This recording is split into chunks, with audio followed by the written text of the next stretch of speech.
¿Qué tal? Bienvenidos al video número 7 de Historia de Japón.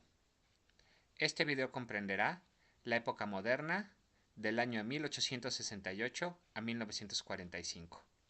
Principalmente se hablará de la restauración Meiji, que está conformada del año de 1868 a 1912. Este video es de preparación para el examen de conocimientos acerca de Japón, organizado por el Instituto Tecnológico Autónomo de México ITAM y la Academia Mexicana Tokio Tanaka Asociación Civil. Veamos ahora el temario. La era Meiji está conformada por varios rasgos principales. Entre ellos de los que se van a hablar va a ser el liderazgo joven, los cambios políticos que se realizaron durante esta era, así también como los cambios económicos y en la educación.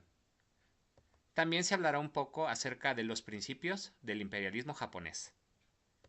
Por supuesto, también manejaremos nuestra sección de "Y mientras tanto, en México". Hablemos ahora de este liderazgo joven. Ante la ineptitud del gobierno del periodo Tokugawa para dar solución a la crisis doméstica y de política exterior, se buscó crear una nueva autoridad bajo el emperador Meiji, quien en 1868 tenía apenas 15 años de edad. En 1871 se abolieron los dominios daimyo, transformándolos en prefecturas responsables ante el gobierno central.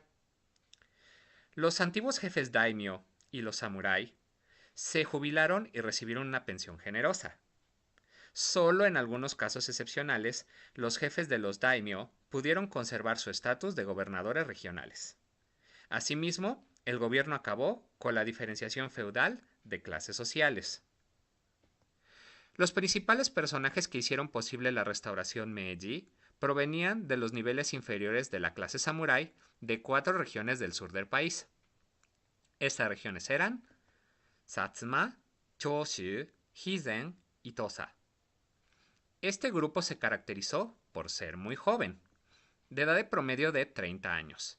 Tenían un alto nivel educativo, una rigurosa disciplina militar y principalmente su deseo de salvar a su país sin caer en el fanatismo y así protegerlo de invasiones. Veamos ahora los cambios políticos. Al comienzo, el nuevo gobierno carecía de un jefe supremo. Los líderes jóvenes querían un gobierno centralizado bajo el emperador, que sirviera como símbolo de unidad nacional, y con un ejército único que sustituyera a los ejércitos regionales del periodo anterior. Bajo el lema de Nación próspera y ejército poderoso, estos líderes iniciaron su proyecto. En 1873 se promulgó la Ley de Reclutamiento Militar Obligatorio de todos los varones de 20 años. Los objetivos de estos proyectos eran, en primer lugar, desmembrar a la clase samurái, profesionalizar el ejército y establecer el servicio militar obligatorio. Como resultado, un número significativo de samurái, exceptuando los rangos superiores, quedaron desempleados. También en esta época se promulga la cédula de juramento llamada Gokajo no Goseemo. Este, en nombre del emperador, se prestaba atención a la unidad nacional y a la modernización de Japón en todos sus ámbitos. También el emperador Meiji se trasladó de la antigua capital Kioto a Edo, a la que se le dio nombre de Tokio, que significa capital oriental. El cambio político de la restauración Meiji, iniciado en 1868, duró solamente 15 años después de la apertura de Japón. El éxito de la modernización fue resultado de la madurez de las instituciones políticas del régimen Tokugawa, ya que el nuevo gobierno no requirió transformar completamente el aparato administrativo ni el sistema económico. Más bien, se trató de la implantación de un nuevo sistema político desde arriba, aceptado por las capas más progresistas de la sociedad y que pretendía salvar a la nación de la amenaza extranjera. La falta de mecanismos de inclusión de algunos líderes en el nuevo proceso de toma de decisiones provocó el surgimiento de movimientos que demandaban una mayor participación política. El destacado político Itagaki Taisuke encabezó uno de estos, el cual buscaba crear un gobierno constitucional con una Asamblea Nacional. De esta forma, en 1889 se promulgó la Constitución Meiji, también conocida como Meiji Kenpo, la cual obtuvo la aprobación de la prensa japonesa, así como la de juristas del mundo entero. La Constitución, que dotaba a Japón de un Estado de Derecho moderno, lo situó entre los países más avanzados en este sentido. También hay que mencionar que se legitimó al emperador como soberano. Y mientras tanto, ¿qué es lo que pasaba en México? A partir de 1822, se estableció en la Ciudad de México la Compañía Lancasteriana. Esta compañía llevaba el nombre de su creador, Joseph Lancaster, de origen inglés, quien revolucionó la época con una efectiva técnica educativa. Fue un método de enseñanza en forma masiva en la que el alumno más avanzado enseña a sus compañeros. Un solo maestro podía dar clase a un número de entre 200 a 1000 alumnos, pues usaba a los estudiantes más avanzados, a los cuales capacitaba para que ellos a su vez instruyeran a los demás. Hablemos ahora de los cambios económicos y educativos. Para empezar su modernización económica y militar, el nuevo gobierno necesitaba fondos, por lo que emprendió una reforma fiscal, que consistió en la unificación de la moneda nacional conocida ahora como yen o en. Entre 1886 y 1905 se expandió la producción de la seda para la exportación, convirtiendo a Japón en el mayor productor del mundo. Al mismo tiempo, la industria del algodón avanzó rápidamente gracias a la mecanización de las técnicas de producción. Sin embargo, el crecimiento de la industria no se reflejó ni en las condiciones de trabajo ni en los sueldos de los obreros. La nueva política de arrendamiento de la tierra tampoco mejoró la vida de los agricultores. Por consiguiente, los pequeños agricultores se vieron obligados a dejar sus tierras y convertirse en arrendatarios de las grandes fincas. En materia educativa, en 1872 se estableció la Ley de Ordenanzas sobre la Educación, la cual exigía un sistema educativo elemental para todo el pueblo. En 1886 inició la educación obligatoria de 4 años. En 1890 se promulgó el Edicto Imperial sobre Educación, en el que se fundían elementos de la teoría sintoísta del Estado, con el fin de generar un nacionalismo que sirviera a los intereses del nuevo Estado japonés. Y, finalmente, en 1907 se alcanzó el 100% de la asistencia educativa bajo el sistema gratuito de 6 años. Al inicio de la modernización, el lema de la civilización e ilustración impulsó los valores occidentales, tales como la igualdad, libertad e individualismo.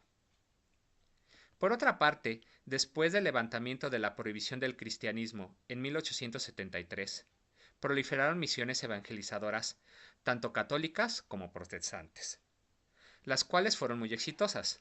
Para 1880 se habían convertido alrededor de 30.000 japoneses, y esta cifra se triplicó en 1890.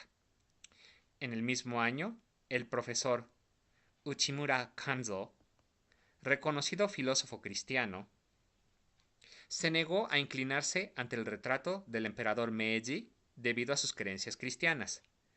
La reacción tradicionalista que provocó este incidente estimuló a los japoneses a conservar su identidad cultural frente a la influencia occidental.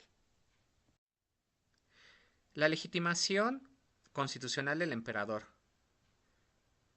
como soberano supremo, sagrado e inviolable, y la declaración de que todos los japoneses eran sus súbditos y debían servirle con lealtad, generó innumerables críticas, ya que la Constitución situaba al emperador incluso por encima de sí misma. Además, que el aparato militar respondía directamente a él en calidad de comandante supremo, evitando mecanismos institucionales de control civil y permitiendo acciones militares independientes al margen de cualquier control gubernamental.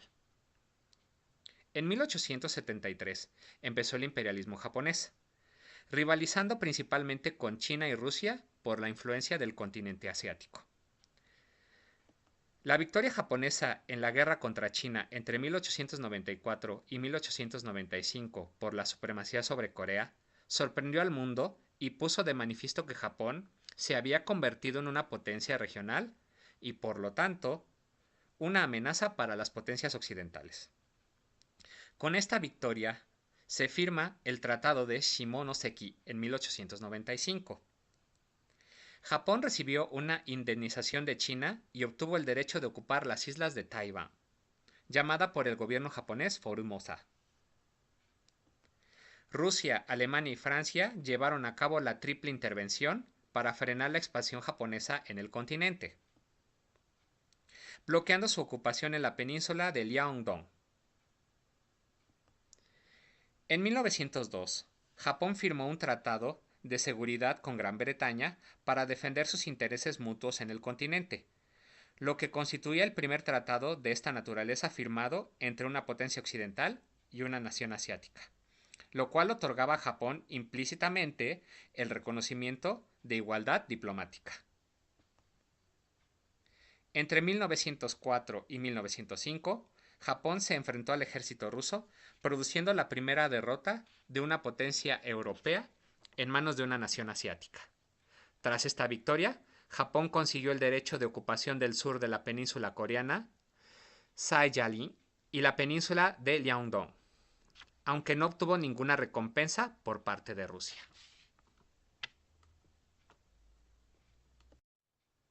Y mientras tanto, ¿qué es lo que pasaba en México?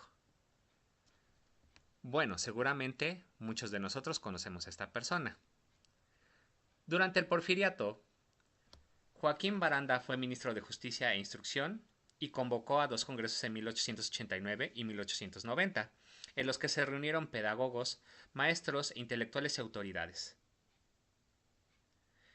Ellos consolidaron la primera promulgación de Ley de Instrucción Obligatoria en 1888. Y como toda buena historia, esta también continuará. Soy Eduardo Segovia y les agradezco mucho su atención y los espero en el siguiente video. Hasta entonces.